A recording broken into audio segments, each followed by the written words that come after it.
Hello, everybody. My name is Meshak, and I'm the Space Applications Training Officer for the African Union Commission. And particularly today, we'll be talking about the space ecosystem, and we will also be talking about the program on Earth observation called GMES in Africa, or Global Monitoring for Environment and Security in Africa. And I hope to be insightful to update you on what we have been doing, as well as learning some lessons that we have gathered while walking through that journey. So the first thing I would like to say is that the African Outer Space Program is a flagship of a bigger agenda, what we call the Agenda 2063 for Africa. And that agenda was crafted in 2013 for the following 50 years from 2013 up to 2063. And it's an ambition for the continent on 7 main goals, or what we call the aspirations. And these aspirations are they're almost synonymous to the UN SDGs and how Africa wants to position itself not only on the socio-economic pillars, but also on the development aspect. And when we look at all the 7 aspirations of the Agenda 2063, we find just like the SDGs have cross-cutting factors, and space finds its usage in almost all the 17 goals. It's also true for the African Agenda 2063. We find that space contributes to or can contribute to most of the goals, the services that we aspire to produce in space, or the current services that are running already are supporting these goals of the aspirations. And it's always good to base your space program, if you're developing one, to the socioeconomic development or the sustainable development elements of either the country or the region that you're addressing. Because even though space is a technology by itself, but this technology cannot sustain itself unless it's addressing some key socioeconomic and sustainable development pillars. And we have walked through a journey of some years. We started with the development of the main instruments, or the documents that usually shape the African Space Program. And in this case, we started with the African Space Policy. We also did the African Space Strategy, and we drew all the lessons from the Agenda 2063 and looking at what particular goal or what particular aspiration can be addressed by those applications. And therefore we came out with 4 main pillars, which is Earth observation. We might call them the domains. The Earth observation is one of them. The satellite communication is another domain, navigation and positioning, and then astronomy and space sciences. And I would like to highlight that these are living documents, the space strategy and the policy. And as you can see here, the policy and the strategy don't really pronounce themselves on other applications that are outside the 4 domains.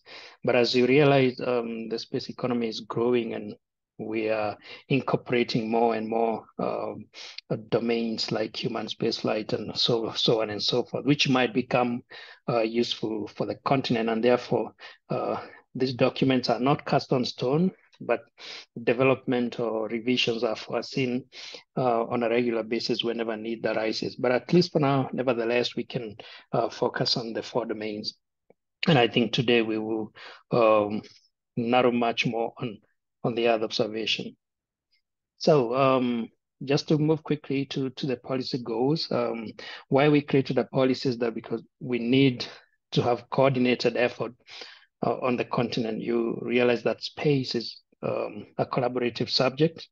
There is no one country or one entity that can realize all the aspects of space by themselves. And therefore, it's good to have coordinated effort within the African continent, that the resources that we have on space can be we can have that economy of scale in addressing or in building a space ecosystem. And we also need the regulatory framework, not so much to inhibit the development of space, but to ensure that we are also respecting the international regulatory frameworks that exist, particularly with the UN ecosystem. And then we have the goals. The goals of the African space policy is to have products and services that are focused on user engagement, adding value to the communities, and that's what we call user-centric services that point to the pain points of the communities and address them or remove or reduce and minimize the pains that our communities are going through. You look at issues like if it is disaster management or reduction, you want to reduce you want to reduce loss of life and property using space as a technology that can contribute to that process. And therefore, the main goal of the strategy is actually to build those services that are talking to the community, and in the process, we encourage building those services together with the communities. Community engagement is very important in integrating or co-development, co-designing of these services that will, at the end, benefit those user communities. And an indigenous space capability is very important because we have realized that many of the space applications or technologies that are developed from outside, they don't really address the pain points of the users on the continent. But having an indigenous capability that is built from bottom to the top with the understanding of what particular areas and what particular community and what particular user society you want those services to reach out to, then you have to understand the way or the culture of those communities and adapt your services to those cultures. And therefore, it's very important that an indigenous space capability is built with the community's engagement. Looking at the policy objectives, addressing the user needs is also another, is also highlighted in the strategy or in the policy. Accessing the space services. Now, accessing the space services is a broad subject. It means empowering our communities to ensure that the space services are reaching to them. And that means building that pipeline of infrastructure that allows the communities to tap into those services. Developing the regional market, and space access also means empowering our countries or our member states to access the space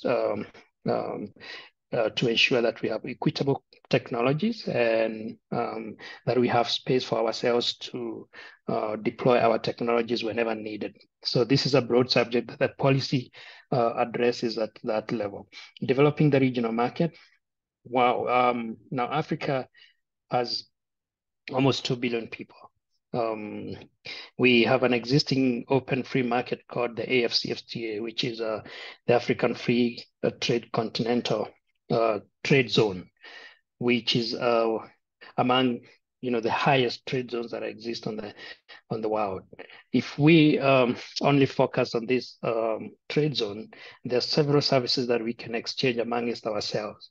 And nevertheless, we can also export those services and address other markets that are beyond the continent. But if we prioritize on the continent and the kind of services that the continent requires to unlock their potential, it's already a huge market that can revamp the space industry on the continent. And this is worth noting that in whatever that we are doing, it's important to reduce the duplication of efforts and pursue complementary or supplementary programs that ensure that every investment that we make in space is actually counting to bring value without well, much more, I wouldn't say wastage, but duplication of those efforts that are not really necessary. Coordination is very important. Again, if we work without coordination, there will be a lot of duplications, which will add to the cost of increasing cost of accessing space and in an unnecessary manner. Promoting international cooperation. Now we realize and we acknowledge that we cannot, as a continent, only address our own issues by ourselves. Space requires collaboration. Our ecosystem is growing, yes, but we need partnership, international collaboration to achieve the goals that we have in the strategy and the policy. And the strategy talks about leveraging space-derived benefits. As I said, it's one thing to develop those services, but then thinking of how the pipeline is built to reach the user communities. Strengthening the R&D is very important, and you don't stop at R&D. Innovation is necessary to, and this is true for the broader, science and technology, that apart from funding the R&D, we must also account for the innovation that is coming out of the R&D and what percentage is actually being pushed to innovation. Developing and utilizing human capital. Now we don't talk of only developing the human capital. We have been doing a lot of training, but then utilization of this capacity is another thing that needs to be addressed. And I think the strategy is very clear that the graduates that we develop over time, or the capacity that we develop over time through graduate schools, our universities and technical institutions, needs to have a place where they can exercise their own skill sets. And this is a big topic because it also means developing of the required infrastructure to absorb that capacity. Institutionalizing a corporate governance structure. There's a clear governance structure on the African Space Program, and it's addressed through the African Space Agency. We have adherence to the regulatory requirements, which is one of the goals for developing the policy and the strategy. Building critical infrastructure. Now, critical infrastructure here means whatever is fundamental for the space program to start growing. We need to get to the level of sharing infrastructure among its different member states. And this is a gradual process that has to come over time.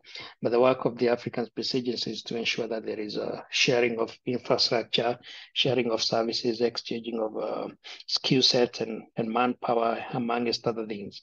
Fostering regional coordination, promoting strategic partnership, and funding and sustainability. And we'll talk a little bit about that later. So we walked through different processes, which took some time, several years for that matter. We started with the adoption of the African Space Policy and the strategy. It took about 3 years to develop the documents and then to get them adopted through the internal processes of the African Union, which is at the highest level, adoption at the Assembly of Heads of State and Government.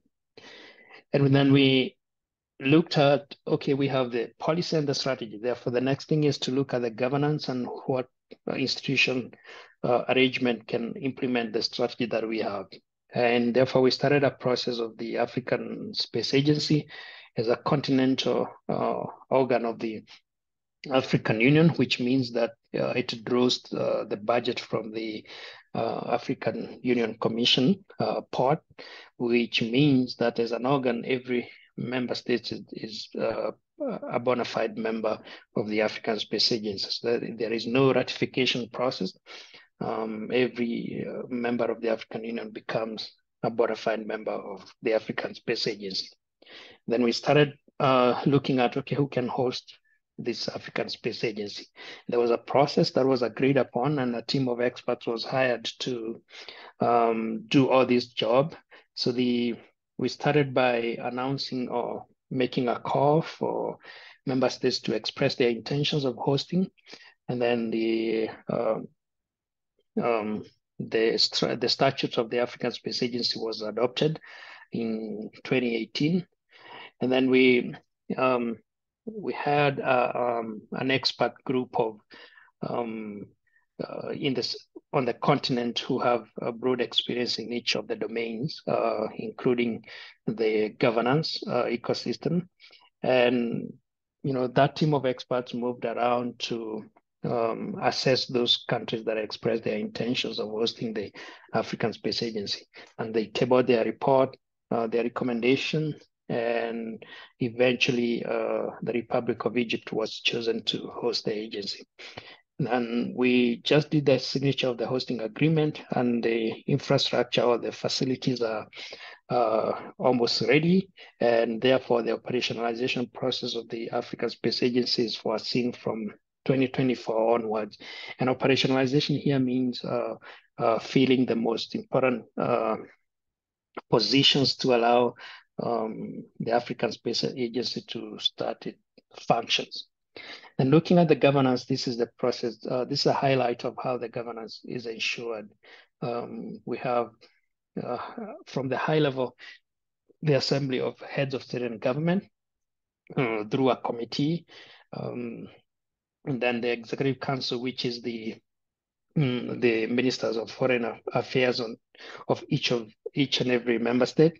And then we have what we call the African Union Specialized Technical Committee on Education, Science and Technology, which is made up of ministers from all the member states, especially those who are dealing with education, either research, development, education, science, technology, innovation, and so on and so forth. They come together as a committee to deliberate on matters, including space technology. So we use this committee also to ensure our governance of the African Space Agency. And we have the highest governance structure of the African Space Agency starts from the Space Council, which is then that Space Council is made up of national space agencies.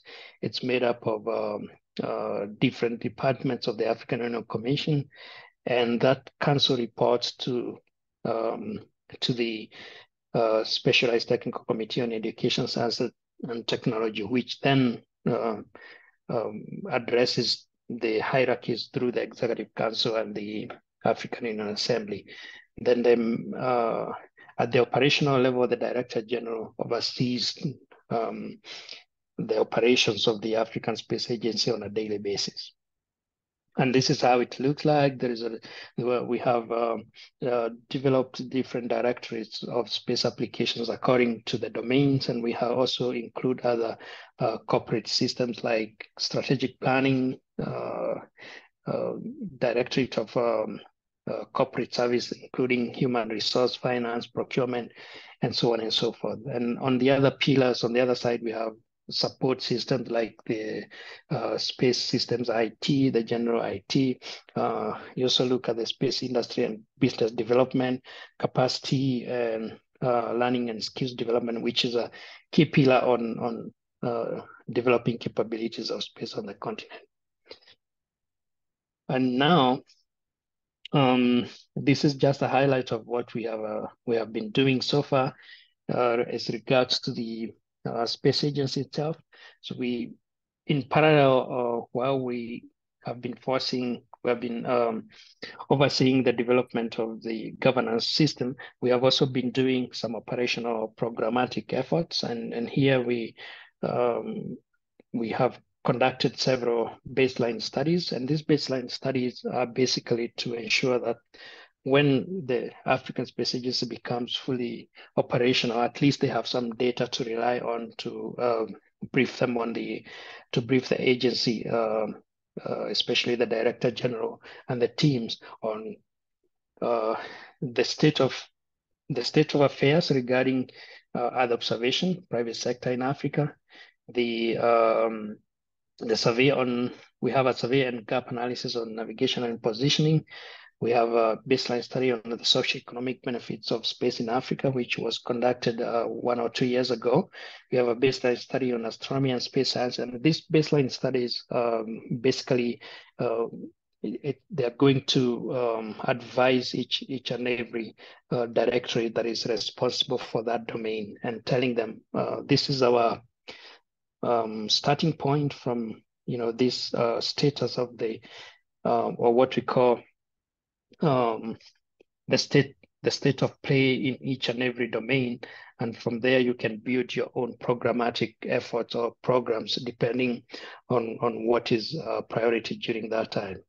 And therefore, it's very important to keep conducting, and we hope to continue some of the other baseline studies to keep, to gather as much information that we can get from the continent to ensure that the African Space Agency, once it becomes operational, has enough data to advise its programmatic development.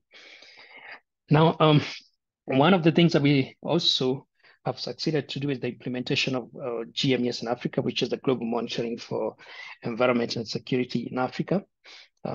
This is another observation program, and it's an arrangement between the African Union and the European Union. It started back in, the phase one started back in 2017, addressing two main domains, or not two main domains, but two main thematic areas. One is a natural resources and water management. And then the next one is the marine and coastal areas as resources management. And we're going to see the applications that are accompanying each and every thematic as we go through the presentation shortly. But I want to also give you information on how the arrangement or the governance is ensured in the GMES and Africa.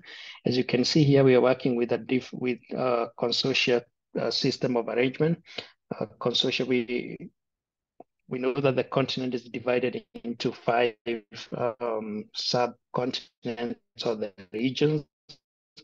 We have the north, the south, the west, and the east, and the central. So our governance system in the GMES and Africa ensures that at each of the regions we have at least one consortium which is addressing the issues that are pertinent to that particular region, but falling within those two thematics. It's either marine and coastal areas management or water and natural resource management. So here you see that the East African and Southwestern Indian Ocean, we have 3 main consortium. We have ICPAC, which is based in Kenya. We have MOI, which is based in Mauritius. This was for particularly in phase 1. And we have RCMAD, which is based in Kenya. Now, on the Southern African side, we have CSIR based in South Africa. And then we have SADC. SADC didn't manage to continue in phase 1, but even though the agreement was signed, and this was because of the internal processes that were taking too much time, and the project had its own timeline to be completed. So we ended up relying on SASCAL and CSIR. Then we have Central Africa, AGIOS, and based in Gabon, and SICOS in Congo.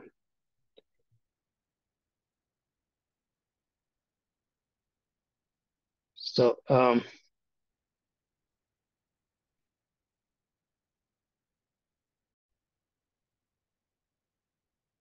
so in North Africa, we have OSS, which is based in Tunisia, and NAS, which is based in Egypt. And in West Africa, we have 3 consortia. One is CSE based in Dakar. We have University of Ghana, which is based in Ghana, and we have CSST based in Nigeria. So this was the arrangement during phase 1.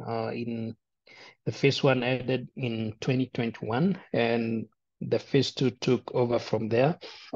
So what happened in phase 2, due to lessons learned from the phase 1, there was need to reduce the number of consortia from 12 and to bring them to 8. So what happened is that we merged some of the consortia that you see here. And therefore, in Central Africa, for example, we have SICOS, which is the only consortium in Central Africa, but working in collaboration with AGIOS. In West Africa, we still have CSE and University of Ghana, but then the CSST of Nigeria is working in collaboration with CSE. In North Africa, we retained OSS in Tunisia, and in Eastern Africa, we have ICPAC and ASEMADI. So now look, this is the map of the thematics and the applications, as well as the different pillars in those thematics. For example, in marine and coastal area resources management, we're looking at monitoring and forecasting of oceanographic variables. We also look at the coastal area monitoring. We also look at the ship traffic pollution and monitoring and marine weather forecasting. Now, under each of those sub-themes, you have the different applications that are addressing them. For example, in monitoring and forecasting of oceanography variables, we have to address issues like monitoring and forecasting of physical and biological variables. We have fishing zone monitoring and protection, and aquaculture site monitoring and protection. In marine weather forecast, we're looking at 3 days weather marine forecast and regional marine weather forecasting, particularly to advise the canoe owners and the canoe operators on the weather conditions in the ocean. And that particular service reduces a lot of losses of life as well as properties of the fishermen. Now, there are several applications and sub-themes on the water resource monitoring as well as natural resource applications. There is we deal with surface water monitoring and assessment. We look at the groundwater knowledge consolidation. We look at the geographical original reference frame or the vector database reference. We look at management of natural resources through subtropical and tropical lands, seasonal monitoring, early warning systems for that. Look at long-term management of natural resources, surveillance, monitoring, and assessment on the land, on the natural habitat, on the tropical forest and other natural resources, agriculture, pastures, and wildfires. These are some of the applications that are supporting this particular thematic. And how we look at it is we are emphasizing, again, based on the African Space Policy and Strategy, user-centric services that are adding value to the communities. And the only way that you can ensure maximum usage or efficiency in that is by involving the communities right from the beginning in core design, core development. So we have services that are being developed at the regional level, at the country level, and starting from the users that are projected to take those services and make use of them. And this doesn't mean general users like, the ministries or parastatals or so on and so forth. It means the end users are like, the farmers who are on the ground. It means like the fishermen who are actually going to fish in the waters. And this requires engagement in a different style. It requires even change of language to fit into the language of those communities and design your services accordingly. So we have 6 main pillars that we are addressing in the GMES and Africa, starting with the policy and coordination or the policy formulation, ensuring that at the end of the day, we are also contributing to the policy development of the regional efforts. We're looking at issues of data and infrastructure, ensuring that the access to data is there and the infrastructure that is required to access that data is there. We're looking at service development. It starts with the design, development, and then deployment. And that cycle is ensured through, again, co-design, co-development with the main users. Then we have capacity development, education and training, short-term trainings and long-term trainings. We also look at synergy with other programs on the region. We don't want to work in silos. It's very important that we engage the other programs that are working towards the same effort. And we also raise awareness and communication like any other program. So what you see here in this map is we are looking at the modeling, taking the data, modeling that data, coming up with tailored services through engagement with users. Then we address the needs that they gave us from the beginning. And then we have our measuring indicators to tell us what has been achieved and what are the gaps or what needs to change. And therefore, that becomes a cycle. And there are these many applications that we are developing at the country or the regional level, they end up serving different areas or different priorities on those countries or on those regions, like in health, farming, energy, civil security, water management, and so on. And civilian security, just to highlight a little bit on that, the stress on the natural resources actually causes some of the conflicts.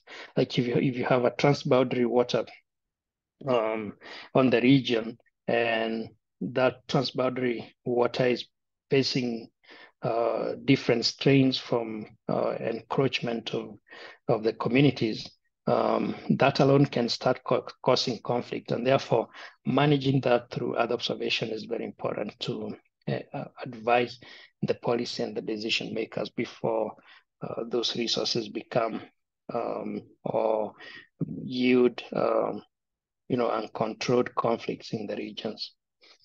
We're looking at the data and infrastructure. So the one thing is to ensure that there is information or there is data that you need to put into the processing chains and come up with the services. And as you know, there are different challenges when it comes to internet connectivity on the continent. So one big approach that we have succeeded to do is to have a system that does not rely on the internet, which gets data directly from the satellite itself and feeds that into the receiving station. We call it an E-station, environmental station, because it has a tracing service and a display service, which allows the service cycle to be within one system. And this has allowed or has bypassed some of the challenges like the internet connectivity in some of these institutions. And therefore, the access to data has been improving quite a lot. There is still need for the backstopping with the internet service on data access, and this has to be a complementary process. So we cannot avoid solving the issue of internet connectivity on the continent. We have managed to train a lot of people with both phase 1 and phase 2. In phase 1, we have trained about 5,000 people on the short-term courses on courses that are according to the pillars that I mentioned. It's either data and infrastructure. We have been emphasizing a lot on cloud computing, which is a new approach in developing big or synthesizing big data. And data is becoming more and more available. Access is another issue, but as more and more data becomes available, it's very important to have a sober or a strong computing system. And cloud computing has been very helpful to ensure that we are processing all the information on the cloud and downloading only the necessary data sets or information. We have also trained on service delivery and development. We have trained people on the raising awareness and communication, and that's particularly addressing the policymakers on how to infuse the information that comes from Earth observation into the decision making, and so on and so forth. So 5,000 trainees and more. More than 100 trainings were delivered. We had about almost 20,000 days of training. And we are talking from the year 2017 to 2021. And in the second phase, which started in 2022, we have so far trained about more than 2,000 people on different areas, including data infrastructure, service development, and so on and so forth. We have learned a lot of lessons on the challenges and opportunities that exist on the continent, and this is not particularly tied to only GMES and Africa, but throughout the whole space ecosystem. And one of the things is that harnessing space capabilities and existing capacities and promoting new capacities is very necessary. I mentioned that we do not want to only produce capacity or develop the capacity, but also to utilize that capacity. And otherwise, if we neglect the part of utilization, then it becomes just like a factory of producing the skill set, but then we are not absorbing that particular skill, and it's a loss on the investment if we don't address it. So engagement of private sector and academia, one of the biggest shift that GMES and Africa brought is to ensure that academia is part of the process and to ensure that the private sector is part of it. About in every grant that we give to the consortia on the 5 regions that I showed you earlier, we have 8 consortia so far, and about a minimum of 20% of the grant goes to the private sector, and it's private sector in the EO to ensure that they are contributing in the development of services, they are contributing in the data access and those pillars that are contributing to GMES and Africa. And academia was traditionally left out in these programs of Earth observation on the continent. But within GMES and Africa, we have created a dedicated academia network. And during the formulation of the grants, one of the requirements was that each and every consortium must have an academia institution as part of the partners. And therefore, we have expanded from that partnership of the academia that are in the grant to include those who are not part of the grant, but they are very important in developing either capacities in EO and developing services in EO. And as you can see, one of the leaders of the consortia, University of Ghana, is an academia institution, which has proved very vital in the development of services. Data and infrastructure, we have learned that cloud computing is very necessary, but that needs to be complemented with internet bandwidth expansion, because even cloud computing itself requires some level of internet. We have learned that access to data is still an issue, and we need to address it on a case-by-case basis. Maintenance of existing e-stations or environmental stations is very necessary to ensure that we don't cut out that particular service of getting data directly from the satellite. On the policy side, we have been trying to engage the regional economic communities. We have good result, but that needs to be sustained. And it's very important to ensure that we don't lose the momentum with the regional economic communities, because that's where the regional policy dimensions are achieved. And therefore, if our programs need to be sustainable, it must address those pain points of the regional priorities. Outdated national policies has been observed as one of the limits.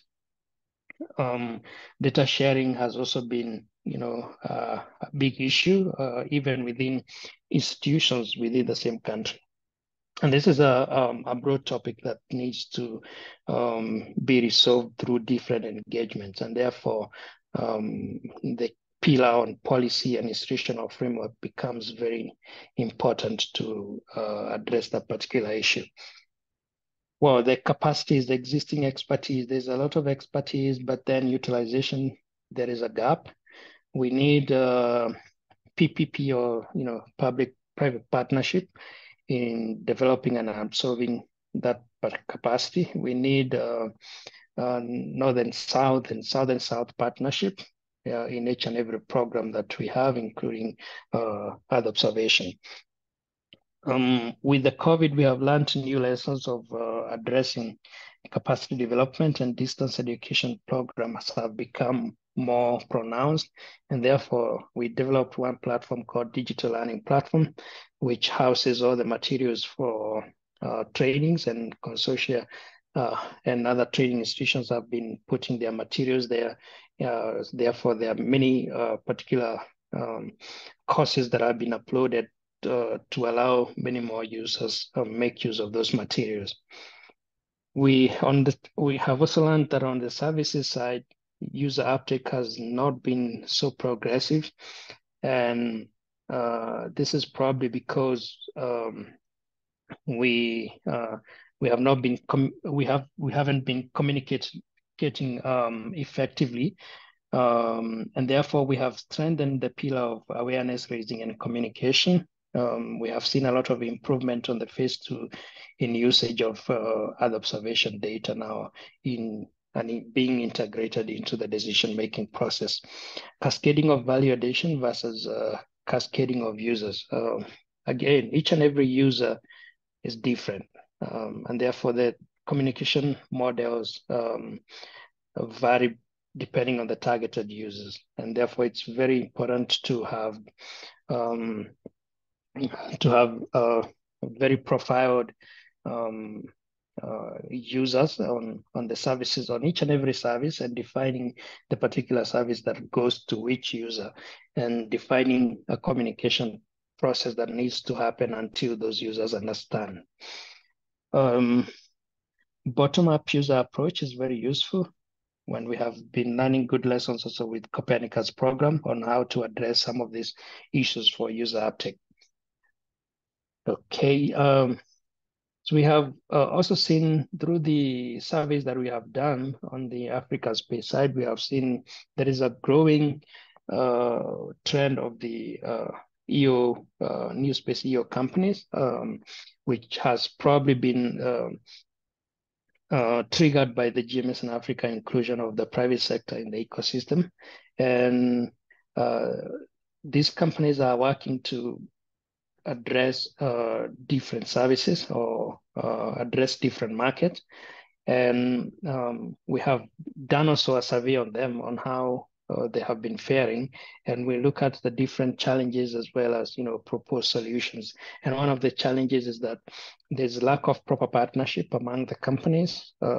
We are also encouraging, apart from forming consortia with the public institutions, it's also necessary for the startups to start working cohesively, hand in hand, to share the different lessons and to complement one another. Legislations and regulations needs to be harmonized, and this is a case by case, again, depending on the country, so that the private sector knows where to go and how to access, especially accessing the funding, and how to be in the regulatory framework of that particular country.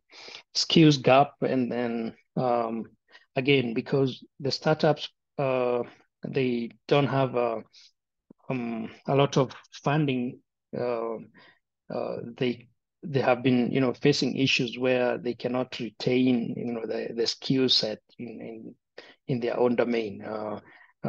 They have not, most of them have not been able to compete, for example, with the public institutions, and therefore the skills gap exists within the private sector, probably directly connected to the low access of funding. We have also learned that there is a need for public-private partnership, governments to strengthen ecosystem, introducing more flexibility and commercial orientation, need to improve the policies, inclusion of non-monetary services, and such as networking, mentorship, and so on and so forth for the private sector. Government needs to increase investment in its academia and private sector. Companies don't, especially on the space sector, they don't survive without the support from the government. And this is a tradition, throughout not only the continent, but less on land from beyond the African continent. So international partnership is also very necessary. And when you look at the economic value of Earth observation on the continent, it's huge, and this is where we find the nexus between the African Agenda 2063 and what African space or different domains of space can do. For example, the potential impact of Earth observation in Africa has been quantified to be worth more than $2 billion, and this means this has been counted from the potential, savings on agriculture, savings on productivity, savings on agricultural wastage, because we lose a lot of yields because of lack of better information. If the farmers are fed with the right information coming from Earth observation and the processes and the processed information, therefore, there is a huge saving that can be done out of that. Improved EO data could lead to an extra 500 million a year in sales, along with new job opportunities. And not to mention that, EO data could cut down the illegal mining, which is a huge channel for the loss of savings or the loss of resources on the continent. So if we apply Earth observation effectively on those areas, we can save about $900 million each year from the reduced environmental damage, from the reduction of the illegal mining, and so on and so forth. We have learned very important lesson on the triangular relationship, especially on the training and capacity development. There is a need for the three sectors below to work in coherence. Initially, we used to have public institutions working in silos and academia on their own silo, and then the private sector working on their own objectives. But then we have realized that by combining the academia and private sector and public institutions, it becomes so easy to address the last mile services that are needed by the users, because the public institution then stay at the level of the policy direction and regulation. Academia comes in to fit that or to fill that gap of the skill set that is required on the domain. And then the private sector comes in to catalyze those services that the users need at the last mile. And this is very important if we are to address that particular gap. For example, academia by nature cannot interact directly with the users. Now you need the private sector that sees a business out of those services to work with the user communities and address those needs through innovation and adding value to the services that the public institutions produce, and vice versa. We also need the public institutions to direct the policy, or at least those public institutions that are producing that are in the EO domain. The private sector takes that information and adds value on it, and takes those services with added value to the user communities, and that's how you close the last mile connectivity gap. All in all, we have noted that there is a lot of opportunities on the continent on the space sector. But what needs to happen is that the downstream sector applications need to be strengthened through funding, availing all the necessary support that is required for the downstream segment, not forgetting that this segment exists because of tailor-made services that are customized for different profiles of users. We also need to have to strengthen the ground segment, ensuring that the data access is resolved. We also need to develop the space segment. We don't forget that we also need our own indigenous ecosystem, and collaboration to minimize duplication of effort, like we have been saying. And all these things require effort and engagement. There is need for resources to be made available for the African space sector in Africa for it to thrive. Thank you very much. I hope that this has educated you and given you the perspectives of where we are on the continent in implementation of the African Space Program, as well as the implementation of the GMES and Africa.